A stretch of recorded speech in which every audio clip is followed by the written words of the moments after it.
Sim, pusemos as contas públicas em ordem, mas fizemos mais. Restauramos a credibilidade do Estado português. Esta frase de José Sócrates foi dita no debate do Estado da Nação precisamente há um ano.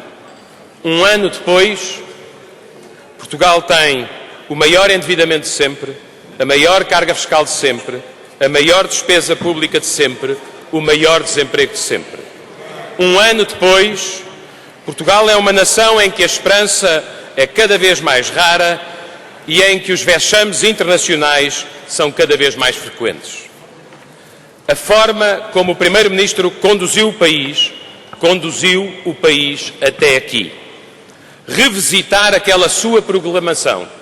As contas públicas estão em ordem. Restauramos a credibilidade de Portugal. É apenas um expressivo exemplo de como o Sr. Primeiro-Ministro tem contactos curtos e intermitentes com a realidade.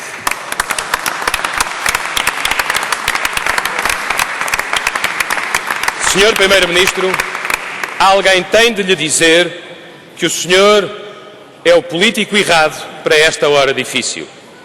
Os portugueses sabem que qualquer semelhança entre o que o Primeiro-Ministro disse antes das eleições e o que o Primeiro-Ministro faz depois das eleições é uma mera coincidência.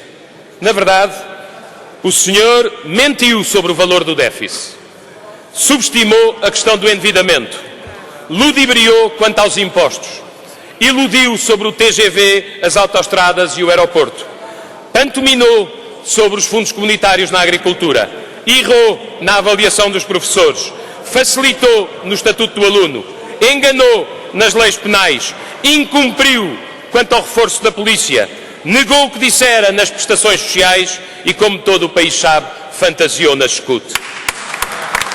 Não olhes para o que eu digo, olha para o que eu faço. É precisamente por isso que muitos portugueses pensam que o senhor já não tem um programa de governo. O que o senhor tem é o que sobra do que resta de um programa eleitoral.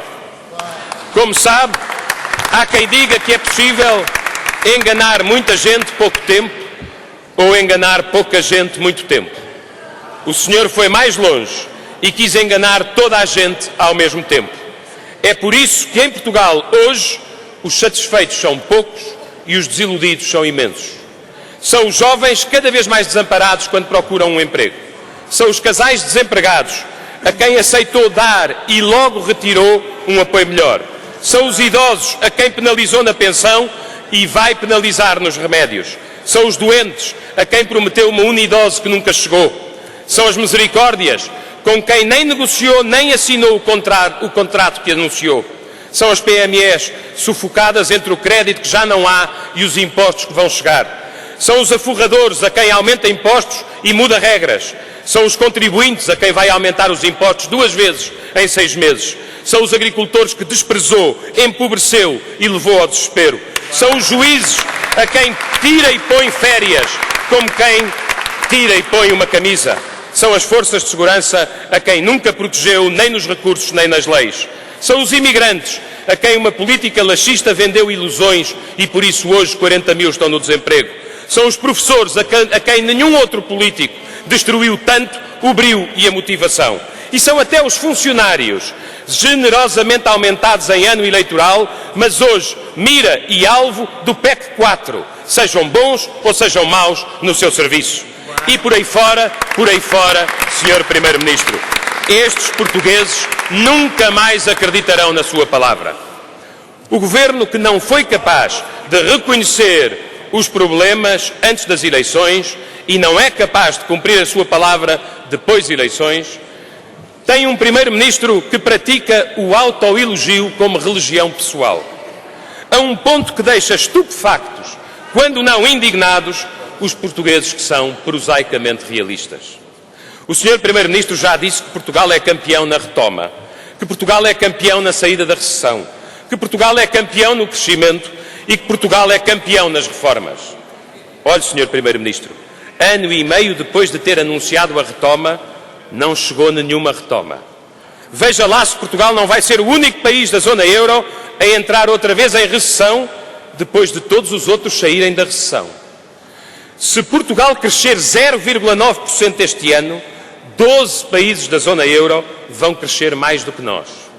E se Portugal crescer 0,2% no próximo ano, isso significa que 25 países da União Europeia, entre 27, vão crescer mais, muito mais, do que Portugal.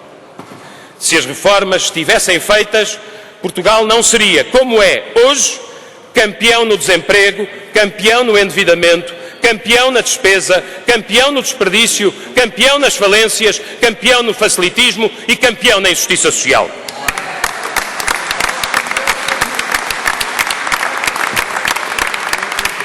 A prova de que o Primeiro-Ministro insiste no erro, persiste na ilusão e resiste a aderir ao mero bom senso, sendo, portanto, um caso irremediável, está em 4 factos bem recentes. O relatório do Banco de Portugal confirma o aviso do CDS, o aumento sucessivo de impostos, o aumento duplo do IRS, o projetado aumento de contribuições, ferem a economia real, liquidam a criação de emprego e eliminam o crescimento económico. Pelo contrário, a desqualificação de Portugal pelas agências de notação não confirma a promessa feita pelo Governo e pelo PSD, segundo o qual as medidas tomadas acalmariam os mercados e susteriam o nosso declínio. O anúncio feito pelo Governo de que a terceira ponte vai ser lançada em breve confirma o aviso que o CDS fez. A assinatura do TGV tinha como único propósito tornar inevitáveis as outras grandes obras. Agora a ponte para fazer a ligação do TGV a Lisboa. Amanhã o aeroporto para fazer a ligação ao TGV. É espantoso como o Governo prossegue na rota do endividamento numa altura em que, economicamente, Portugal está a endividar-se não para crescer, mas para empobrecer. É incompreensível como é que o PSD aceitou um aumento de impostos sem exigir, em contrapartida, garantias sobre a efetiva suspensão dos grandes projetos. A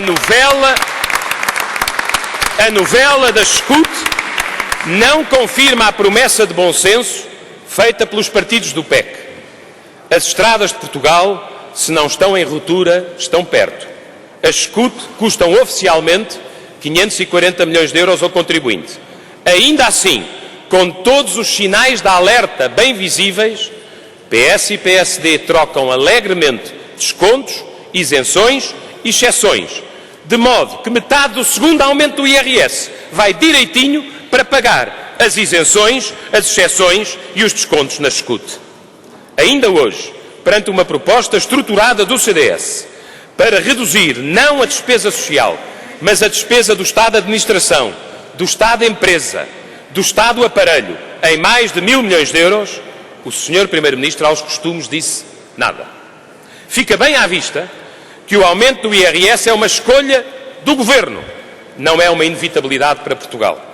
E, Sr. Primeiro-Ministro, deduzir menos é pagar mais. Quem vai deduzir menos, em cheio, são os contribuintes do 3º, 4º e 5º escalão do IRS. Desde quando é que famílias com 700 ou 800 euros por mês para viver são ricos, Sr. Primeiro-Ministro? Creio ter sido, Sr. Presidente, absolutamente claro. Os portugueses foram ludibriados pelo Primeiro-Ministro, não confiam na sua palavra, não acreditam na sua atitude e estão muito céticos quanto aos resultados das medidas que vão sendo tomadas. Para a maioria dos portugueses, José Sócrates já é o passado. É um passado que lhes pesa. Como sair desse passado é a questão que mais importa. Perceba isto, Sr. Primeiro-Ministro. A sua maior qualidade, que é a determinação, deixou de prestar qualquer serviço ao país. É impossível não concluir, ouvindo o seu discurso, que o senhor é determinado no erro, na ilusão e na fantasia. Sucede que tão grave como o declínio económico que muitos veem é o impasse político que estamos a viver. quanto mais os nossos compatriotas sentem a grandeza do problema económico, mais pressentem a exiguidade das respostas políticas. Daí o sentimento de insegurança dos cidadãos, aliado a um grande cansaço com a política e a uma grande frustração com os políticos. Tentarei caracterizar sucintamente os elementos desse impasse.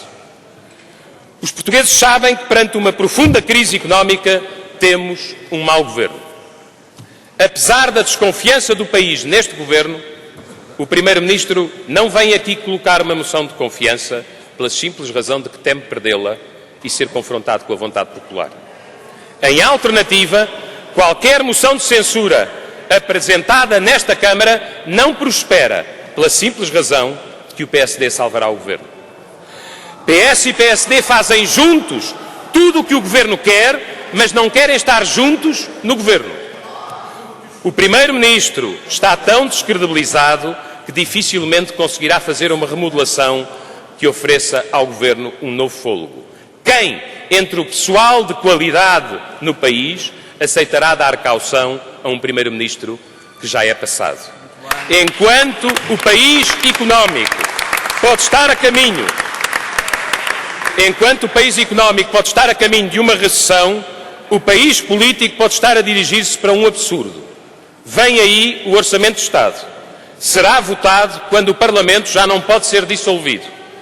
E se o Governo insistir em aumentar impostos outra vez, o país arrisca-se a ficar nesta situação.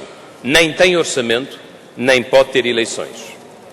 Mesmo que depois das eleições presidenciais haja condições para uma mudança política, a mera conjunção dos prazos insolitamente longos que estão na Constituição permite perceber que Portugal só terá um novo governo, um novo rumo e um novo caminho daqui a mais de um ano. Os elementos do impasse são estes. Pergunto, pode Portugal, na situação dificílima em que está, ficar mais um ano à deriva? Uma nota suplementar sobre um dos elementos deste impasse. PS e PSD alimentam uma guerrilha pública que não é coerente com o acordo que no essencial estabeleceram. O caso da revisão constitucional é o mais estridente. Não está aberta. Ninguém conhece as propostas. É um assunto muito sério porque toca a lei fundamental do país. Mas apenas serve ao PS para fazer de conta que é socialista e ao PSD para fazer de conta que não tem um entendimento com o PS. Perante o declínio económico de Portugal, perante o impasse político que descrevi, é minha obrigação dizer aqui o que em consciência penso e também o que o meu patriotismo reclama. Senhor, eu não julgo o patriotismo de ninguém, mas tenho direito a afirmar o meu.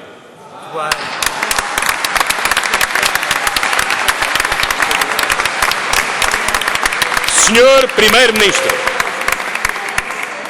Primeiro-Ministro, o senhor é passado, já não recupera. Os portugueses não o veem como solução, veem-no como problema. Acham que quem nos trouxe a esta crise não é capaz de nos tirar desta crise. Ponha a mão na consciência, perceba o mal que está a fazer a Portugal e tenha um gesto de humildade. Saia, Sr. Primeiro-Ministro.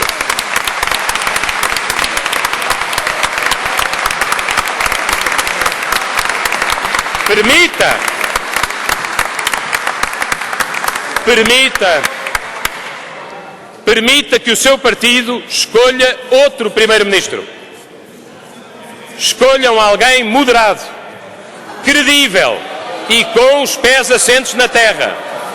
E se quer saber, em minha opinião, o que o país, nesse caso e só nesse, deveria ter, era uma coligação entre o PS, o PSD e o CDS para 3 anos, com o objetivo de tirar Portugal deste atoleiro, ou deste pântano, se preferir.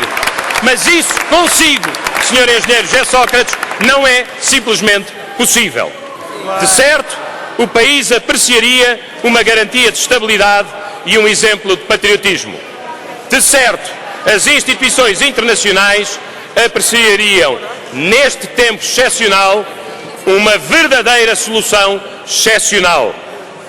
Um governo que se preocupasse a sério com o endividamento, que promovesse o crescimento da economia, que percebesse que sem empresas não há empregos, que garantisse a segurança das pessoas e dos bens em tempo de crise económica extremamente em crise.